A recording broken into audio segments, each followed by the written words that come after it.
Okay, so we're gonna basically pretend that we're at sea here, and we're gonna go through the process of showing you how to remove the drive unit at sea. And you don't need much. The only tools you need is basically a 17 mil spanner, 17 mil socket wrench, and a flathead screwdriver. And so what you do is, vane's been removed, so you take the vane off. That's quick and easy. You're gonna lean back here. You've got to take the frame case cover off. So you just get a flathead on there, same on the other one. A lot of times you can just do these by hand if they're just hand tight. So we'll take first one out, hold on to the cover. The cover is primarily cosmetic, but it does help a little bit from protecting the drive unit controls and the bobbin at sea. So we got the cover off, and then essentially what we're doing, it's 3 bolts we're dealing with. It's this one, and this one, and they're all the same spec. They're all M10 bolts and nuts. And we get the spanner on there, the wrench on the other side here. This is a bronze casting that clamps onto the tiller top of the shaft. And so we'll just loosen that, give it a couple turns, just a bit extra. And then at the same time, while we're back here, we'll loosen these two. Sorry, I can't quite see, but that's there.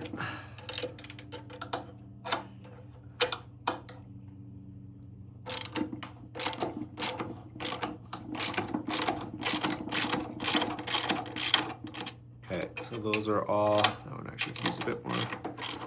Those are all loose. A little bit of side to side movement, yeah.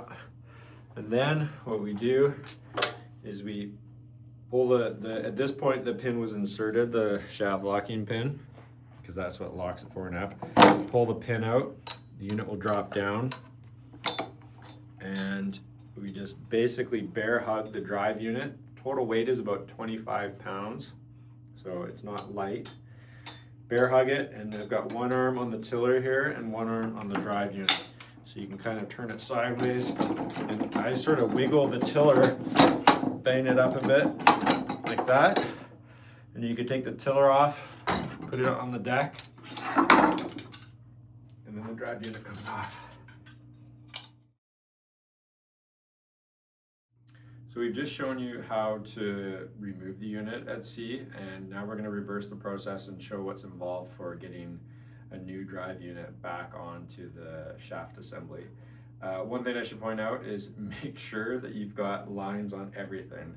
Tie off the drive unit, tie off the tiller, tie off your tools, tie off yourself, of course, and make sure that you're not going to drop anything overboard, because the stuff does not float. What makes it more difficult when you're at sea is you've got the rudder on. So if you have the rudder on, this is going to be moving around like this, and you got to try and get the pinhole in to line this up. If you have just the shaft and brackets mounted with no rudder, it's a bit easier because this will be stationary. But let's for now assume that the rudder is on, and what you got to do is do the reverse bear hug. So slide the drive unit on like this, hold it in place. You might have to use that line that you're using to secure it, to support it, suspend it a bit. We've got that in, lift it up again, slide the top, tiller back on, and then jiggle it. Especially with new units, you really have to jiggle it to get it to line up properly. There we go, so that's in. And then this is the tricky part, because this is still going to be moving. The shaft is going to be moving like this back and forth. So you got to get the shaft, the shaft pin in, and basically as soon as you feel it at the right point, we got to slide it in. So I'm trying to mimic that moving around. There. Okay, so the pin is in. So now what's happening is it's actually rotating the whole unit. So the first part of that process is reversing the tightening on these bolts. So we got to kind of eyeball it. So what I do is I tighten them up a little bit like this, get it snug, and you want both bolts to be clamping down evenly.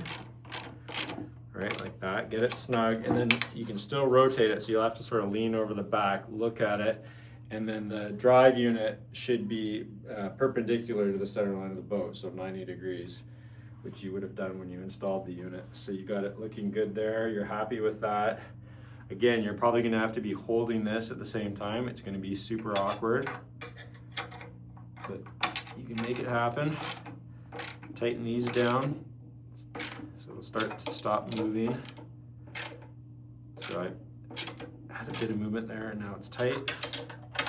Back to the other one, tight.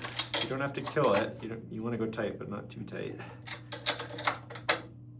And then go back and forth between the two. So now the drive unit is on square, and now that we've got that, what we're going to do is we're going to put the ratio knob in the far left position so that the drive sleeve is up on the top of the fork arms here, right here.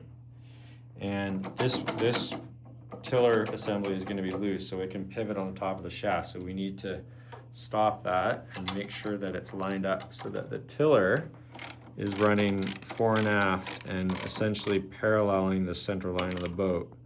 So I tighten it down a little bit, make sure that it's centered. And a good way to make sure that it's centered properly is hopefully you've got some sort of tiller extension on there.